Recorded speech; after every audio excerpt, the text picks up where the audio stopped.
Today we learn about the origin of the sheep shearing festival, get some highlights from the Little League parade, and a word from the superintendent of schools. All of these stories and more coming up on this edition of the North Andover Journal.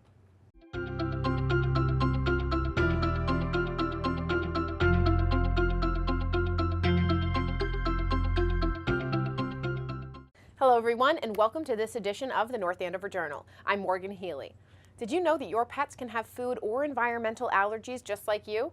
In this segment, our pet health correspondents, Dr. Krista Vernolican and Lindsay Renzullo, tell you everything you need to know to keep your little friends healthy and safe this season. Hi, I'm Krista Vernolican, and this is Lindsay Renzullo, and we're from Bulger Veterinary Hospital talking today about allergies and pets.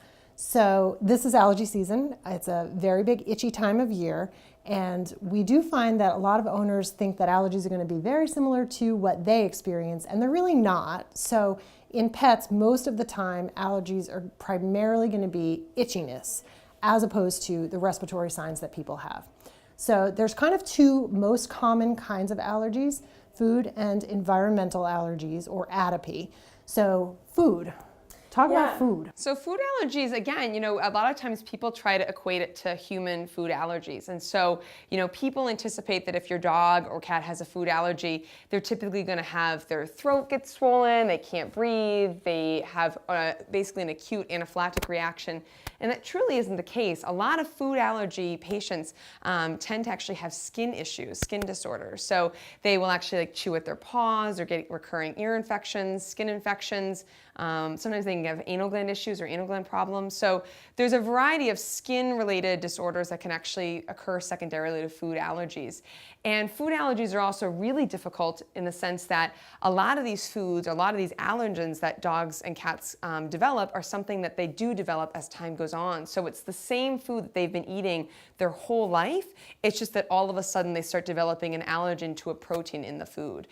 So it can be really tricky. And a lot of the main proteins that dogs and cats are allergic to are things like chicken, beef, dairy, so things that you find in a lot of dog and cat foods. So it can be really tough to, one, appreciate that your dog or cat has a food allergy, and then to figure out exactly what they might be allergic to. But doctor, I feed my pet only the best food. And that's actually a great point. A lot of clients feel as though they're getting the best brands of food, the highest quality food, and a lot of times they are. The brands of food are really great foods that they have out there now in the veterinary field. But it doesn't matter. If you're allergic to steak and you go to the finest steakhouse in Boston and you eat the filet mignon, you're going to still have an allergy. So whatever your dog or cat might be allergic to, if it's in that food, even though it's the nicest food, they're still going to have an adverse reaction. So talk to us a little bit about environmental allergens. Yeah, so this sounds pretty obvious in allergies to things in the environment. We see it seasonally a lot because those things that they're allergic to are pollens or things that are outside that only occur on a seasonal basis. So there are a lot of allergies, though, that happen to things that are in your interior environment, like the dust mites, the mold, and all of those. They could be allergic all year round, and that can be really confused with food allergies. So there isn't one easy answer, and it's not always very obvious that an animal is experiencing one versus the other. And also, the environmental allergies are the same places on the pet's body: ears, in between the paws, butts, bellies. They can be indistinguishable, and some pets have both. Right? Yeah, that's actually really hard, and it's a good point. Just because your dog might have a food allergy doesn't mean that they're not going to also have some sort of seasonal component as well. So I will say that allergies are probably one of the biggest frustrations for a lot of owners as well, because they keep seeing their pets coming back with ear infections over and over again and thinking that we're not really fixing it. But the problem is it's not curable. Yeah. Your allergies are not curable, food allergies are not curable, environmental allergies are not curable. You just are theoretically going to avoid exposure, which maybe you can do with foods, harder to do with environmental allergens. So next time we're going to talk a little bit about the treatment options that are available for both of these kinds of allergies. And we're going to finish up with answering a viewer question, which was back to our last segment about pesticides and about especially the orals and the oral anti-flea and tick medications and what that pesticide does to the pet's body, and is that really safe? To see the full response to that viewer question, head over to our YouTube page or the Bulger Veterinary Hospital Facebook page. The boys of summer are back. The North Andover Little League held its annual opening day parade on April 30th to mark the beginning of another season. Here's a quick look at the highlights. Hey, boys!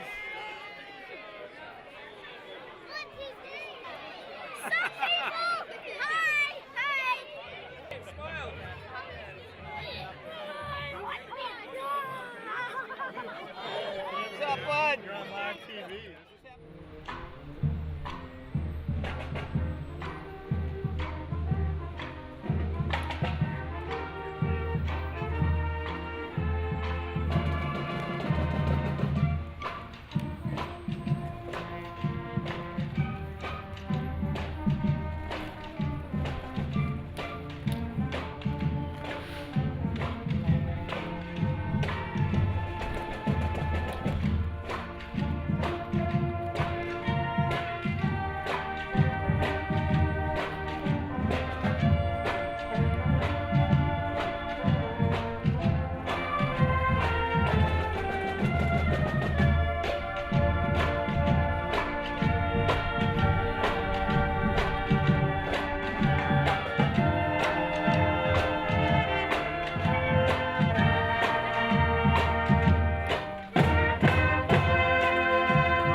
This is one of my most favorite things every year. This is so much fun. Everyone's in a great mood. Weather always cooperates. The band was fantastic. The kids were dancing as they were playing, and then the kids behind us were singing to Sweet Caroline, and it's fun. It's great. All good. All North Andover. Love it. Oh, you kidding me? It doesn't get any better than hanging out with kids all day in the sunshine playing ball. It's the only way to go. This is a blast. I mean, most of these girls are in 3rd grade, some are in 4th grade.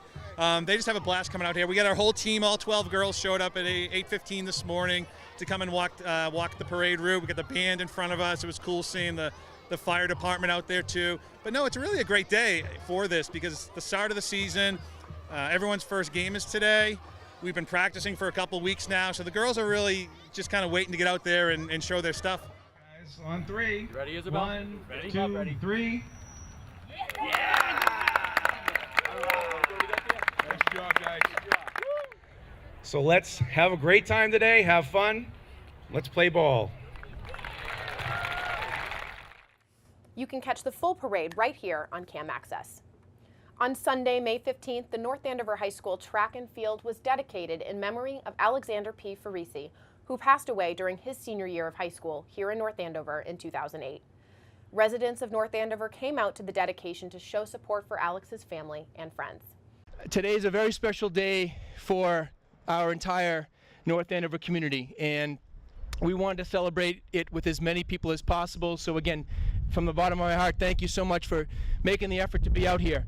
The process to get the track named, we received over 100 emails, conversations, and other communications that absolutely convinced me how appropriate it is that we memorialize the qualities that Alex brought to this place. Really appreciate everyone gathering here today to honor Alex. North Andover is a special community that supports one another, both in the time of great sorrow and great joy. Today is a day when we feel a little bit of both.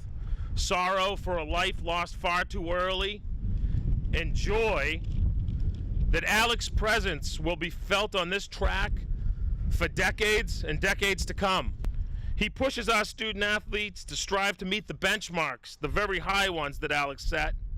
Alex has inspired and will continue to inspire hundreds of our student athletes to strive to be the scholar, athlete, and gentleman that he was. I can't think of a better human being, a better person to name our track after than Alex P. Farisi. I look back on the track team and it was always like a family. and kind of getting to see you guys here today and getting to see the youth program, it really still feels like that. And I can see that, you know, you're taking his memory and really carrying it with all of you. And so that's so special for me to see. And I know that, you know, he would be proud, and I know he's looking down today, and he would be really, really proud to see the track named after him. So I encourage you guys to keep competing at the highest level and, you know, always carry the memory of Alex with you. I would like to say a sincere thank you for bestowing this great honor on our son and brother, Alex Farisi.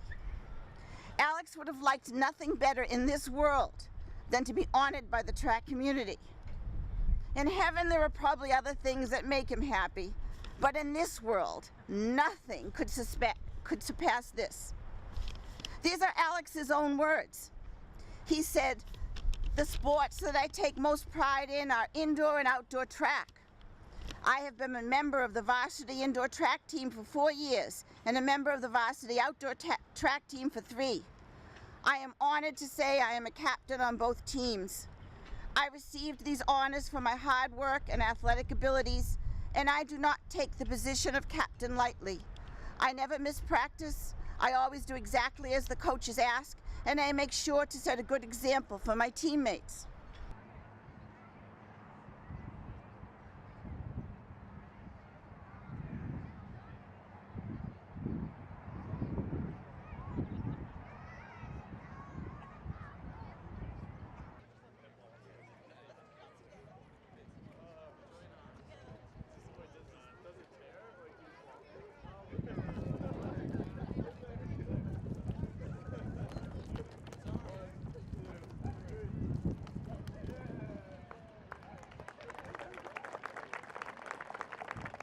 As a member of the class of 2008 and on behalf of everyone here at North Andover CAM, we'd like to thank you for coming out to the event on Sunday to show your support for such a wonderful dedication.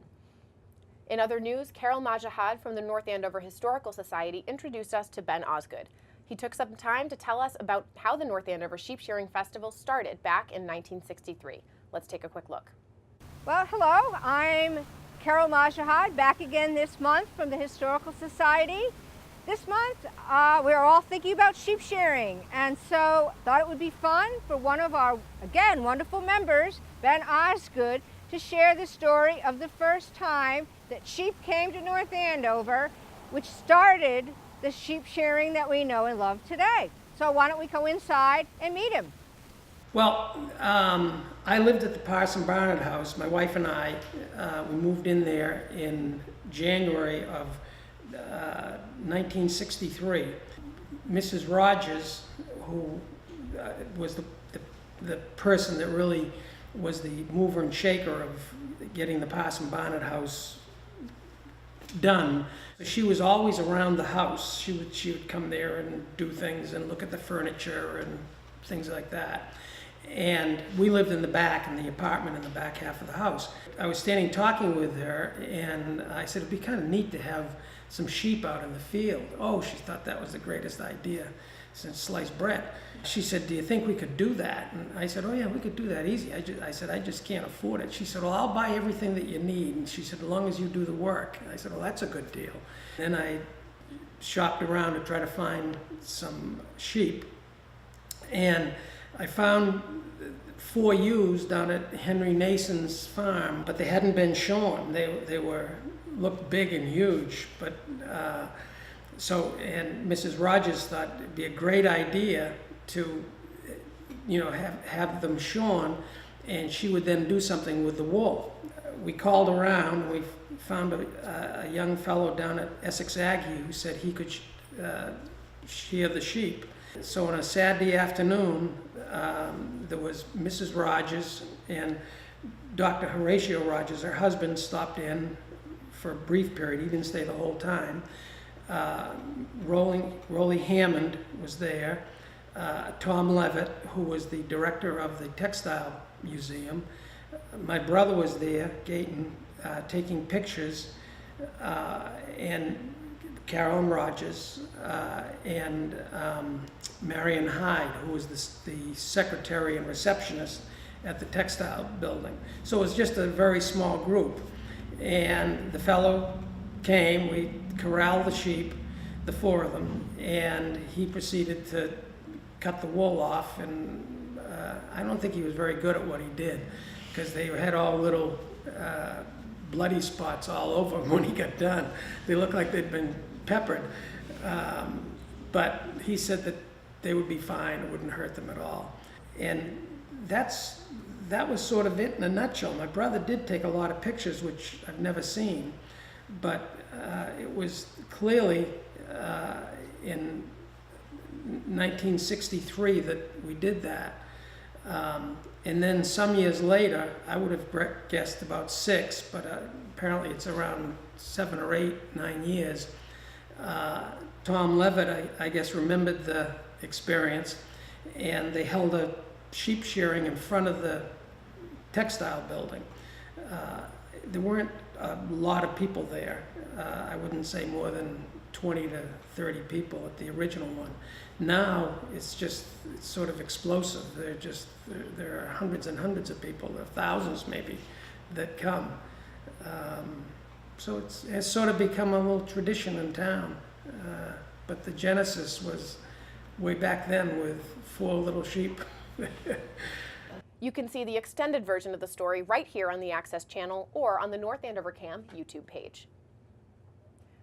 And of course, don't forget to stop by the North Andover CAM booth at the annual Sheep Shearing Festival this coming Sunday on May 22nd.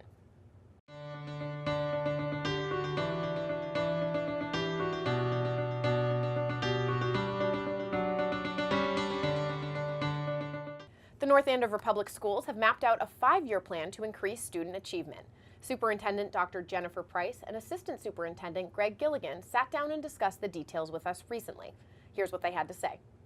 Hello, this is Jennifer Price, the Superintendent of Schools here in North Andover, and for this segment of the Journal, I have the amazing Mr. Greg Gilligan, everyone knows him as Gilly, the Assistant Superintendent for Curriculum and Instruction here with me today. And we thought one of the things that we might do is share with you a little bit about our plans for our curriculum moving forward.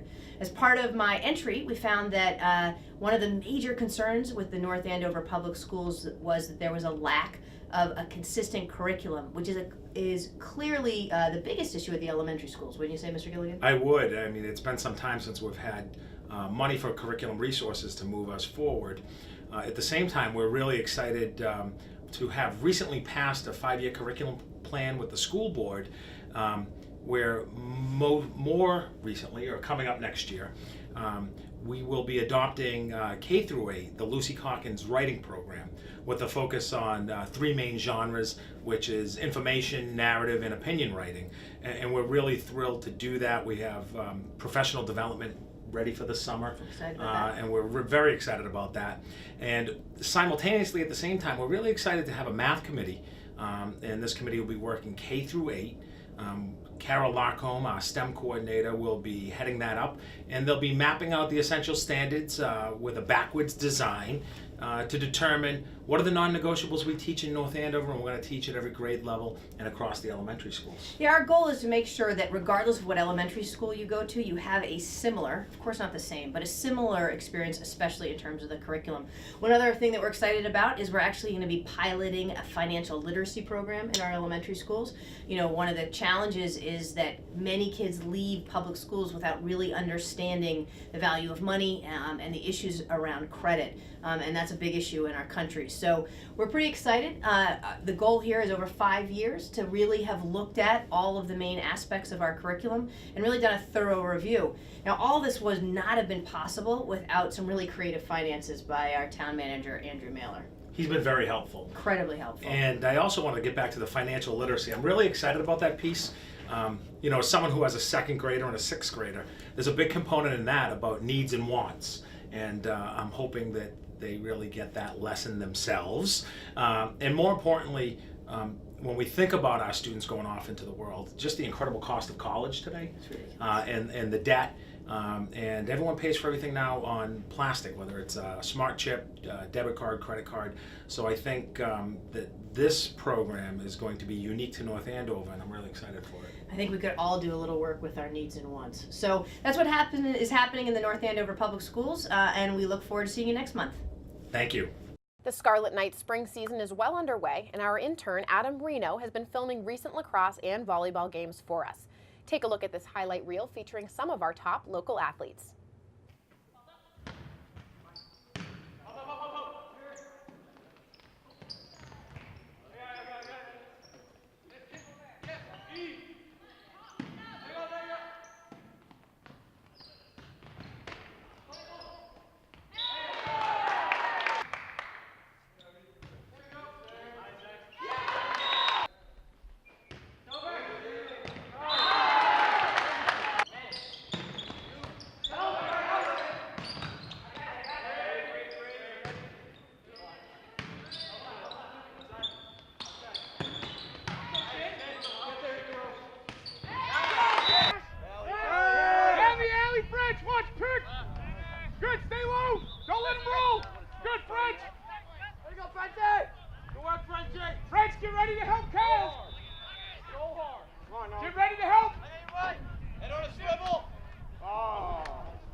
Robots took over the North Andover School Committee meeting last week. The high school robotics team earned a remarkable 6th place finish in a worldwide competition over April vacation. Their robot was the guest of honor, and it's celebrated by launching projectiles at the superintendent. They had 500 teams advance to this competition from 31 countries from around the world, and we literally in our pit area in Kentucky were sitting next to Minnesota. Shanghai was across the way, another Midwest town to our left, and our state to our left, and it's just impressive that these guys and girl rose to seriously. They both rose to the finals in that pool of robotics competition. It was very impressive. So top 10%, and then Team A made tops, the ranked number 6 in the individual robot skills competition out of 500 teams. So it was very good. Very impressive. Very impressive. So you can build the whole thing yourselves? Yes. And is there a model that you have to follow at all? Everything is purely designed based on things that you've seen work in the past, things that you design and work well. So we built the drivetrain completely from scratch, the intake as well, and we semi-modeled our flywheel off of another team, but we added our own twist using a little bit of a larger wheel, so we had a faster refresh rate with more moment of inertia, but basically, most of the robot was we came up with ourselves. The balls are intake through the front, and we're constantly shooting from different positions on the field based on the speed of the flywheel. And there's the short range shot, the mid range, and the full court. And the net basically has like a triangle opening at the top. Mid range shot. Could you get Mr. Gilligan? No, we're going for this. Come on, I'm ready. Yeah, mid range. Yeah, right. Mid range.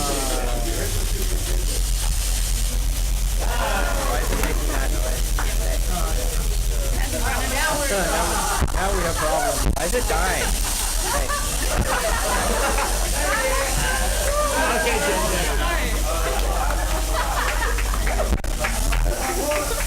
Very good. Thank you. You want some? I'm good.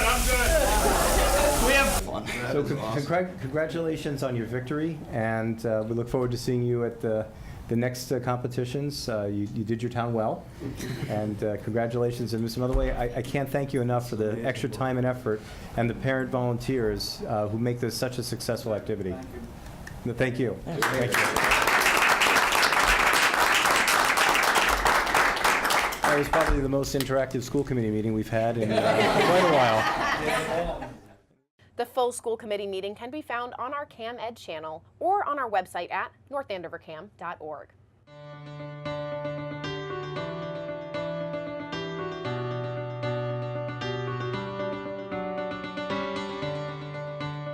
The annual town meeting took place last week in the North Andover High School auditorium.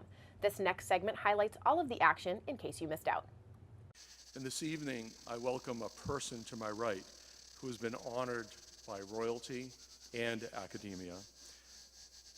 We have the pleasure as a community to acknowledge a resident for the very first time in our circumstance who has won the Nobel Prize of any kind, and in this case, the Nobel Prize for Medicine. And I wish that you'd welcome Dr. William Campbell to our community.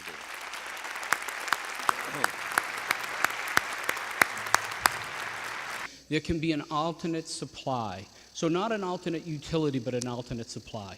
In essence, National Grid is your electric utility, and National Grid would remain your electric utility whether or not the supply of the energy that comes to your house is provided by National Grid or not. It sounds a little confusing, I understand that.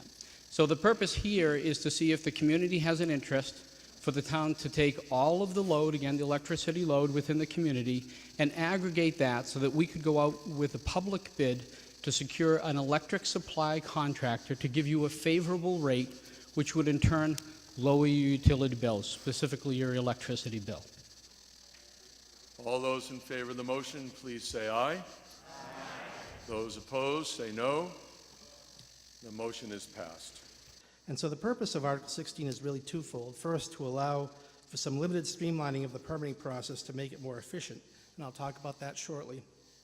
And the second purpose is to allow the planning board to have some very limited flexibility to adjust height as a planning tool only, and only if the board thinks it makes sense to do so. The recommendation I would make is that we move away from this, albeit not very common, but ping-pong model, and empower a single unit to make the ultimate decision so that the pieces are not optimized with the whole, and ultimately that's consistent with a contemporary progressive real estate sector, which this town needs. 2/3 vote being required. It appears to have passed.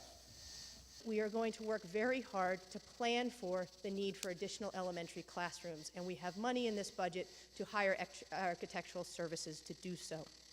In closing, this budget starts to address our greatest needs while remaining fiscally responsible and sustainable. So we conclude as a committee that the FY 2017 budget allows North Andover to continue to provide quality services to its citizens. It is a level of spending that can be sustained over the long term. There is no reliance on one-time revenue or savings. The investments we're making in this budget are incremental and strategic. They position us for a brighter future. I think in all the decades that I've lived here, the trend is our friend, and the town is doing well, and it's not spending money where it shouldn't, and its priorities are sound. And all those in favor of the motion, please say aye. Aye. Opposed? Another unanimous vote. I thank you all for your kind attention and our good business today. You can catch the full town meeting on our GovCam station, which is Channel 8 Comcast and Channel 26 on Verizon. In other political news, North Andover's own Phyllis A. Jones has announced her candidacy for state representative, representing the residents of the 14th Essex in the Massachusetts General Court. Before we end the show today, I'd like to leave you with some community calendar events. The high school will be hosting their annual spring concert on Tuesday, May 24th in the high school auditorium.